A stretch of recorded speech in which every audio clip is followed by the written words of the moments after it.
हाँ जी, triangle Q P S, दूसरी triangle S T U, ये एक ये वाली ट्रायंगल और एक ये वाली ट्रायंगल, इन दो ट्रायंगल्स को हमने कंसीडर करना है।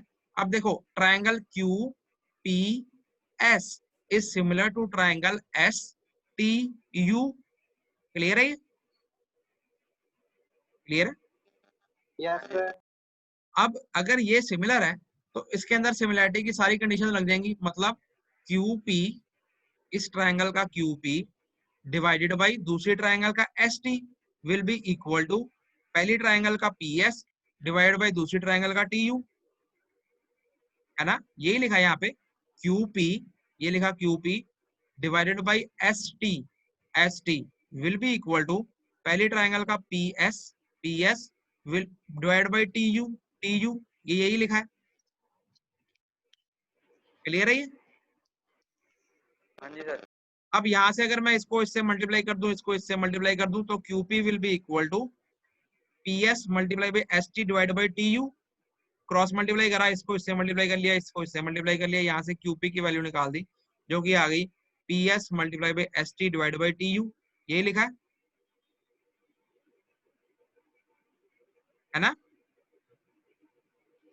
यही लिखा है इसमें। आवाज आ रही है मेरी?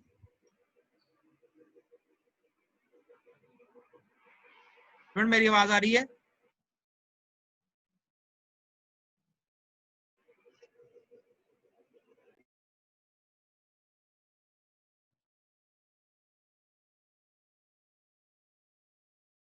स्टूडेंट मेरी आवाज आ रही है?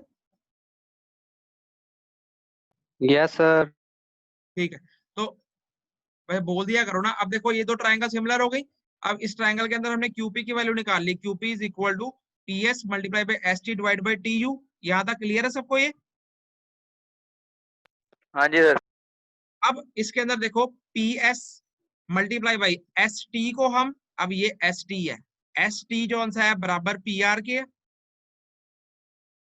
जितना एस हाँ टी जी। है उतना ही पी आर होगा। हाँ जी सर। तो हम एस टी की जगह पे पी आर लिख सकते हैं। हाँ जी। तो यही किया हमने। क्या लिखा था यहाँ? P S multiply by S T. तो नेक्स्ट स्टेप पे हमने क्या लिख दिया? P S multiply by S T की जगह पे हमने पी आर लिख दिया। क्लियर है ये? क्योंकि S T is equal to this P R, ये दोनों ठीक है बराबर है। सर। डिवाइडेड बाई अब देखो टी यू, अब यहाँ पे देखो टी यू कौन सी लेंथ है? ये टी यू है ना, ये टी यू है। हाँ जी। अब ये राइट साइड पे देखो टी यू किसके बराबर है? R U minus R T, मतलब ये टी यू हाँ बराबर जी। है पूरी आर यू माइनस यहाँ से लेके यहाँ तक आर टी, है ना? हाँ इस जी। लेंथ में से अगर ये लेंथ माइनस कर दे तो बराबर टी यू क्या आ जाएगी? हाँ जी। अब यही लिखा है T U is equal to R U minus R T, या इसे हम ये भी लिख सकते हैं, देखो R U minus R T. अब आर टी जो है आपकी, ये आर टी ये पी एस के बराबर है। ये जो आर टी है ये पी एस के बराबर है। Yes sir.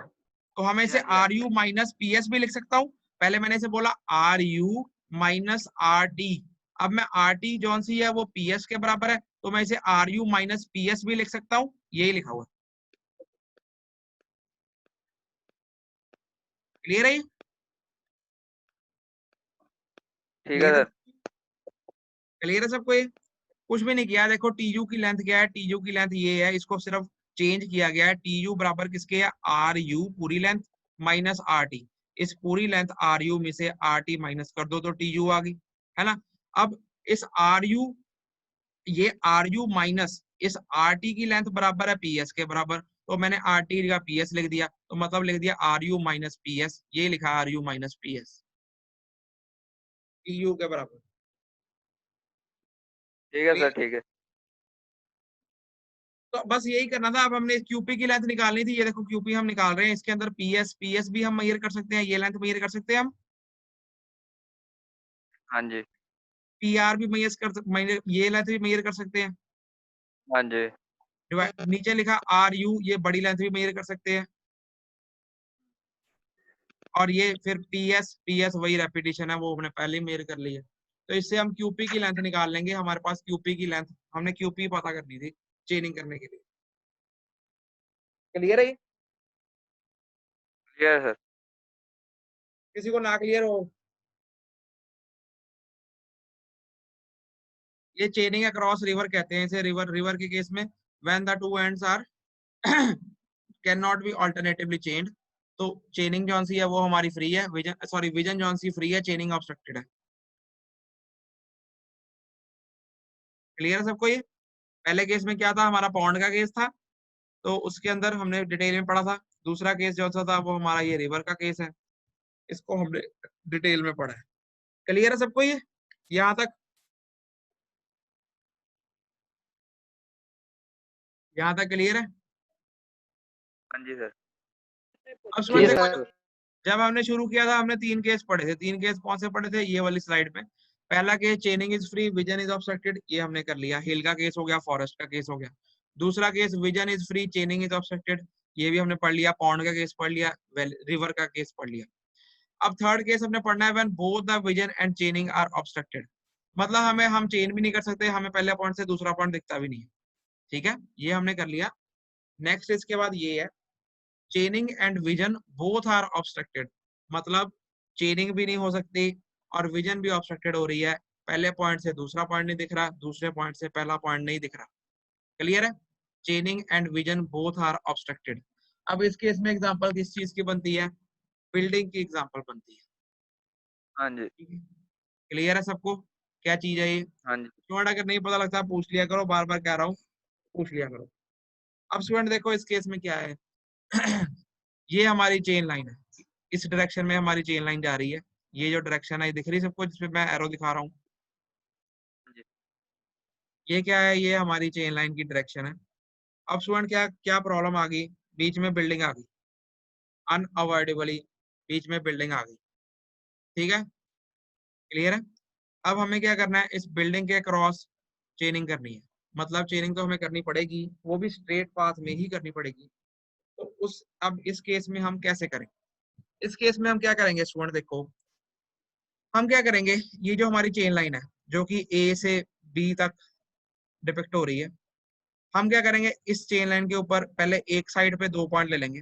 एक पॉइंट ले लिया हमने ई, दूसरा पॉइंट ले लिया सी। क्लियर है? क्लियर है? उसके बाद हम क्या करेंगे स्टूडेंट, ई और सी पॉइंट ले लिया, हम क्या करेंगे ई पॉइंट पे परपेंडिकुलर बना देंगे और इस तरीके से ये 90 डिग्री की लाइन लग जाएगी। और ई डैश एक पॉइंट ले लेंगे जहाँ पे खत्म हो रहा है, उसको हम ई डैश कह रहे हैं। ई डैश को मेजर कर लेंगे। क्लियर है? उसके सर बाद हम दो क्या पॉइंट करेंगे, क्यों? 2 पॉइंट इसलिए लिए एक्यूरेसी बढ़ाने के लिए, एक से भी कर सकते हैं। अगर 2 से कर लोगे तो थोड़ी प्रिसीजन बढ़ जाएगी, एक से भी हो सकता है। एक से क्या होगा, थोड़ा अगर आपका कोई एरर उरर 2 से लोगे तो अच्छे से एरर जो सा है उसकी चांस कम होते हैं। ठीक ठीक है। है, तो क्या करेंगे, तो हम कहा था मैं, हाँ, ई पॉइंट से हमने ई डैश तक एक लेंथ बना ली और ये मेजर कर लिया ई से ई डैश तक की लेंथ। ये परपेंडिकुलर है, ये प्लान में देख रहे हैं सारा कुछ। हम पहले ही बता रहा हूँ, सर्वे में जितने भी हम डायग्राम करेंगे सब प्लान में ही है, एलिवेशन में कुछ नहीं है। तो प्लान में ये ई dash is perpendicular on chain line और हमने ई डैश मेजर कर लिया। उसके बाद हम क्या करेंगे, सी पॉइंट पे आ जाएंगे। सी पॉइंट के ऊपर हम क्या करेंगे, फिर परपेंडिकुलर मारेंगे। परपेंडिकुलर मार लिया हमने, उसकी लेंथ जौन सी है वो ई डैश के बराबर ही कर लेंगे, तो हमारे पास सी डैश जौन सा है वो पॉइंट आ जाएगा। ठीक है, क्लियर है? हाँ जी सर। फिर उसके बाद क्या करेंगे, हम दूसरी साइड पे आ जाएंगे। दूसरी साइड पे भी हम वही करेंगे, एक पॉइंट 2 पॉइंट लेंगे, डी पॉइंट एफ पॉइंट ले लेंगे। फिर उसके बाद हम क्या करेंगे, डी पॉइंट के ऊपर परपेंडिकुलर मारेंगे, इस ऐसे बन जाएगा। उसकी लेंथ जौन सी है इनके बराबर ले लेंगे, जो हमने ई डैश की ली थी, सी डैश की ली थी, ये लेंथ भी डी डैश की लेंथ भी उसकी है, बराबर ले लेंगे। उसके बाद हम एफ पॉइंट पे परपेंडिकुलर मार देंगे। उसके बाद हम क्या करेंगे, एफ डैश काट लेंगे, उसकी लेंथ बराबर ले लेंगे डी डैश की। अब ये सारी लेंथ बराबर हो गई, तो हम क्या करेंगे, इस ये सब इन सबको ज्वाइन कर देंगे, E dash, C dash, D dash, F dash, इन सबको हम ज्वाइन कर देंगे। जब हमने ज्वाइन कर लिया फिर हम लेंथ मेजर कर लेंगे। लेंथ अब आप ई डैश से लेके एफ डैश मेजर कर लो तो आपको ई से लेके एफ तक की लेंथ पता लग जाएगी। अगर आप सी डैश से लेके डी डैश की लेंथ मेजर कर लोगे तो आपको सी से लेकर डी तक की लेंथ पता लग जाएगी। तो यही हमने पता करना था, हमने बिल्डिंग के क्रॉस लेंथ पता करनी थी, चेनिंग करनी थी। क्लियर है ये? हाँ जी।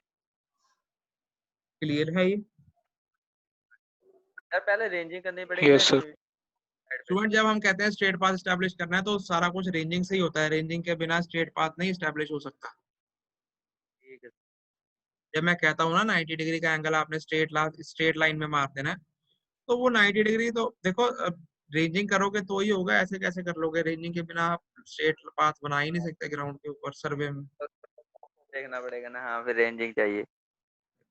अब मैं देखो बार बार नहीं बोलूंगा, अब आपको मैंने काफी पढ़ा दिया है। अब ये बेसिक चीजें हैं, ये मैं बहुत बार रिपीट कर चुका हूँ, ये अंडरस्टूड है कि जब स्ट्रेट मारनी है तो आपको रेंजिंग रेंजिंग रॉड से, अब रेंजिंग कैसे करनी है? रेंजिंग रॉड से कैसे करनी है? बाय द जजमेंट ऑफ आई। अगर जजमेंट ऑफ आई नहीं हो रही तो कोई आप इंस्ट्रूमेंट भी यूज कर सकते हो। ये सब अब अंडरस्टूड है। रेंजिंग मैंने कह दिया स्ट्रेट पाथ मारना है, इसका मतलब रेंजिंग से ही मारना है, आपको पता होना चाहिए। इतनी बारी तो करा चुका हूँ अब, है ना? ठीक है, क्लियर है सबको ये? अब यहाँ पे क्या लिखा है? ये mirror C dash D dash, C dash D dash mirror कर लो, which is exactly equal to C D. तो C dash D dash is equal to C D. बस आपने यही पता करना था। आप सी डी की लेंथ पता लग गई तो बिल्डिंग की बीच में निकल गई, बस लेंथ हमें पता लग गई बिल्डिंग के क्रॉस चेन की।